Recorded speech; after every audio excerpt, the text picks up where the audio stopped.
I mean, to me, it sounds funny because if you think about all of the things, like we said, we've seen this sort of take place in, say, like 24 or other like cop dramas where they throw a flash bomb in the house. Immediately, it's supposed to flash in the guy's eye or put smoke in the room so you can't see what you're doing so they can apprehend you, right? It's not about you going in and just shooting all willy-nilly. So it's like, well, what's really going on here? And the other thing that this made me think about is there's a little child here. If you're coming to serve a warrant, then you have to take precautions about the other people that aren't, on that warrant. Those people that are innocent bystanders that live in that house. Now, I'm glad that you brought that up because if you're, and I'm not a police officer, I would think that if you were served a warrant, you would know, who the occupants are and who the property is registered to. Now, you wouldn't necessarily know if there were children there, but just based on the paperwork. But get this, and again, this story is, trust me, by no means over. Officer or Assistant Police Chief Godby was asked about some stuff that had happened there. Particularly, there were reports that neighbors told police there were children in the house when the police showed up. You know how this happens. I know this goes on in my neighborhood. I live in the hood. I live in Brooklyn. I have you hear, police sirens. Everybody in the neighborhood comes out on the street. Right. That's just how you do. And you know what? This goes on even in suburbia. So right, people come out to see what's going on. Exactly what's going on. Neighbors say that they told police there were children in the house and showed them toys in the front yard. So if that is in fact true, I think that that's going to be a question that's got to be answered. And just the fact that there were video cameras there as well. Yeah, so it looks like you're setting the whole stage up for this, this big shoot 'em out, bang bang scene when, you don't know who's in the place.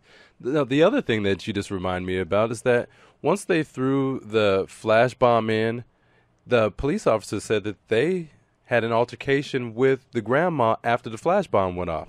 Okay, so we're fighting in the dark and in the flash in the smoke-filled room, and then the gun went off. That doesn't wash.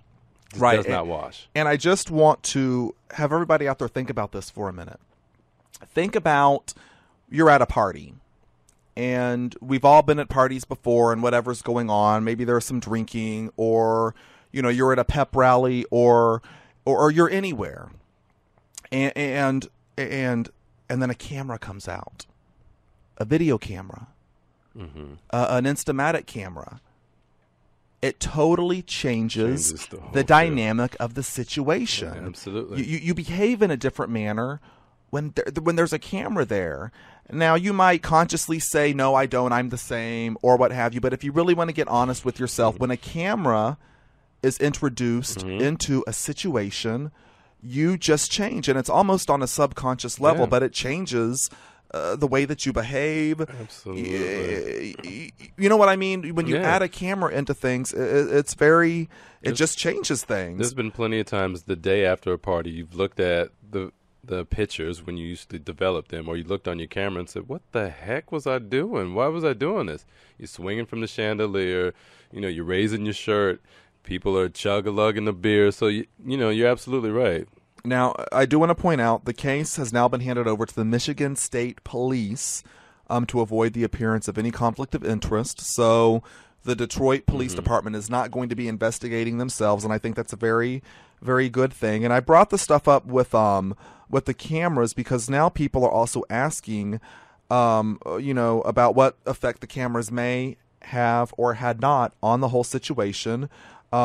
Two prominent criminal defense attorneys said they were unaware of past instances when Detroit police used flash grenades in raids when children were possibly present. Right. Were possibly present. In fact, one of them said he's never heard of that before in his entire career. This is according to attorney Marvin Barnett out of Detroit. He said he's never heard of it in his entire career, that you would throw a flash bomb in a house unless you've got an armed suspect and there is nobody else in the house. Yeah. So then it sounds like they're in violation if the story that they're telling is true. if you say that well, we threw the flash bomb in first and then entered and had an altercation and then the gun went off. Well, you don't even know who's in there. You don't even know if the assailant is in there. And so how do you go about justifying that? And now like you said, the whole world is looking at this incident because an innocent bystander was taken at 7 years old, like laying in her own home, safe and sleep, and the place that a 7-year-old should be. Well, it's very, and I hate to say, and I hate to use the word lying. I mean, I think that's a very strong word. Now, obviously, there are some questions to be answered. Some discrepancies. Let's leave it at that. There are some discrepancies here. The people that actually showed up there and executed the warrant certainly have a different story than the attorney is claiming. Sure. Now, we also know that videos don't necessarily show everything, but this attorney is claiming that the bullet was shot outside of the house, and the police officers are claiming that the gun went off in the midst of an altercation. Somebody's lying. I'm actually going to say it right now. Thank you. And now when I actually express that, I am now saying somebody's lying. Somebody's lying. And if there is video, and if this video says what this attorney claims, then, the chips will fall where they may. My point is that there's going to be a thorough investigation about this. The officer is on administrative paid leave now. He's on administrative paid leave pending the investigation. Obviously, somebody's lying, so we shall see how this comes out. And I guarantee you, this videotape, as we know with everything, it's going to be on YouTube. Soon. It's going to. It always does. Yeah. It always does. The Associated Press couldn't get a copy of it. It'll be on YouTube. I don't know, within 48 hours. So we're all going to get to see this videotape that everybody's talking about because it's going to be released, leaked. Everything always happens like that, doesn't it? I was going to say we would throw somebody in the dungeon off of this, but we're going to let justice prevail. We're going to let those scales of justice play themselves out, see what happens. There's a lot of stuff out there right now, so let those scales of justice. I mean, it's just a tragic story either way around. A 7-year-old girl lost her life. Right. And if anybody needs to go to jail, I've got some shiny new handcuffs ready just for them, and we will take them to jail if that's the handcuffs. That's a whole other show. That's a whole other show. I do have handcuffs, I will admit. Yes, I do. And we will utilize those in an appropriate manner. If somebody is found that they have acted in a way that they should not have, they will go from jail to the dungeon. We are definitely going to follow this story, and I guarantee you, just like the Obama aunt case, we have not heard the end of this one. True. Well, a lot of this stuff, it's just like every day, it makes you, think about what's going on in the world.